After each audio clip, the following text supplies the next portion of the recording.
Today I'm going to attempt my first time at rendering lard. A few months back we bought some bulk pork so that it was a little cheaper for the family, and we actually saved the fat off of it because we knew we could use it later.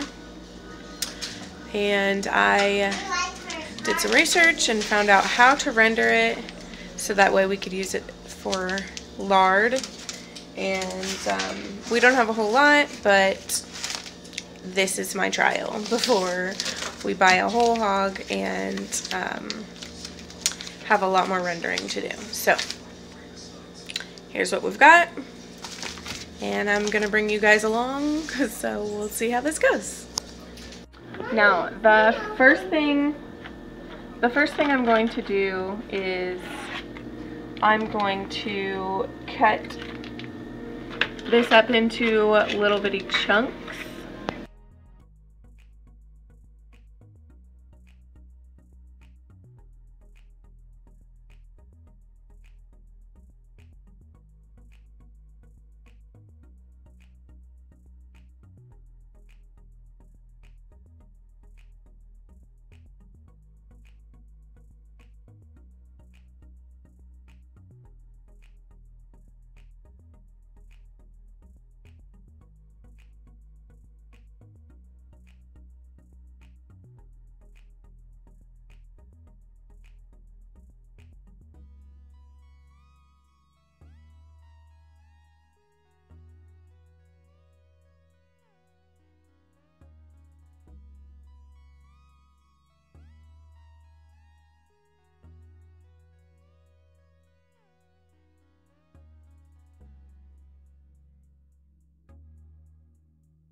If you have a little bit of meat left on your fat, so like, see how that has a little bit of meat left?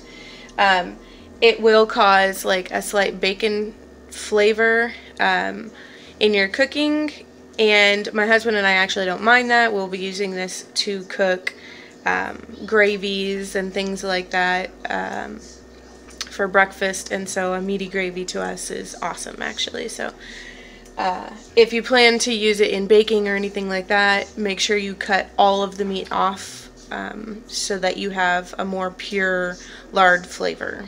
So now that it's all been cut up, the next step is to put it in a crock pot. You can do it in the oven, and there might be a few other ways to do it, but when you're a busy mom, putting things in the crock pot actually makes things go a little faster for you. So I'm going to put the meat in the crock pot, and I'm going to add just a little bit of water, and I'm going to let it start cooking.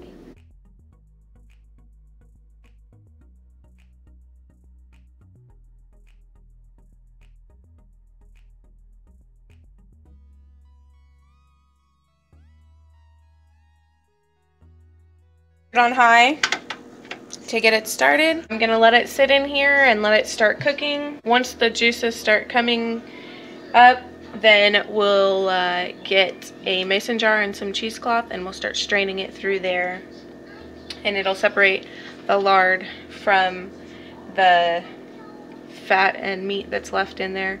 Now, you don't want to overcook it. If you cook it too hot or too long, then it will actually lose its white coloring, which it'll still have the good flavor, but it won't be that white. It'll be more of a brown color. To me, either way is totally fine, but because this is my first attempt, I'm actually going to try to get that pure white color. So let's see. For those newbies out there like me, I actually haven't ever used cheesecloth before. I've seen it many times. It's real cheap at the store. I got this at Dollar General. They only had 2 packs left, so I went ahead and picked up both because I know I'm going to be needing them in the future. I'm actually just going to cut a little square of this because this is 2 square yards, and I definitely do not need the entire piece to strain this lard. So I'm going to cut a little square piece, and then I'm going to use a rubber band to attach it to the top of my mason jar so that it will stay on and it's a little easier to hold it.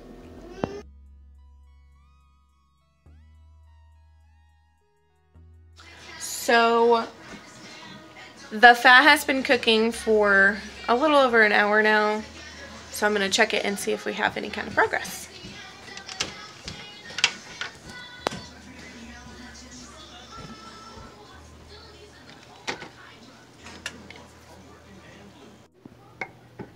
Alright, we're starting to get some juices in there. Look at that.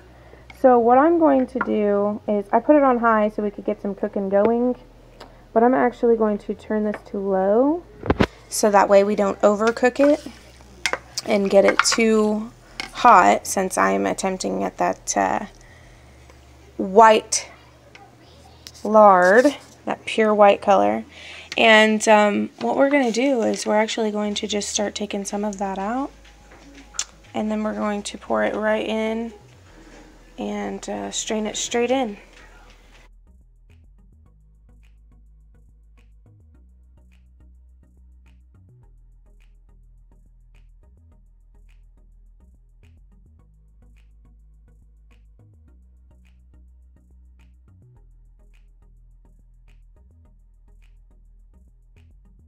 Okay, so I only strained out a little bit so far, and I'm sure we won't get a whole lot more.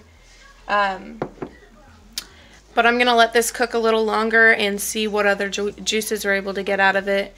And I'll add it to this here in a little while.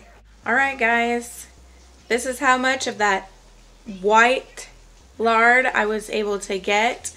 I wish I could say I did this without any issues, but being a newbie, there's always something. So my issue I had was, as I was removing the liquid to strain into the mason jar, this actually filled all the way up, but I guess I didn't let some of it cook long enough, so the water actually hadn't quite separated from the lard. So I actually still have a good amount of liquid in the crock pot, and today's the next day, by the way. And I am attempting to reboil to see if the water will separate from the oil and if I can get any more. If not, it's no big deal. It wasn't a whole lot of meat, so I wasn't expecting to get a bunch out of it. And I think getting this was a great start. So now that I know the process, it'll be so much easier later on when I have a lot more. There's still a pretty good amount in there. I'm trying to see how it goes. It'll be a little bit of an experiment with that bit, but that's how you render lard. So remember to like, share, comment, subscribe, hit that bell if you want to be notified, and I'll see you guys next time. Bye guys. I've got still in here. Woo! There's steamed you up a little, sorry.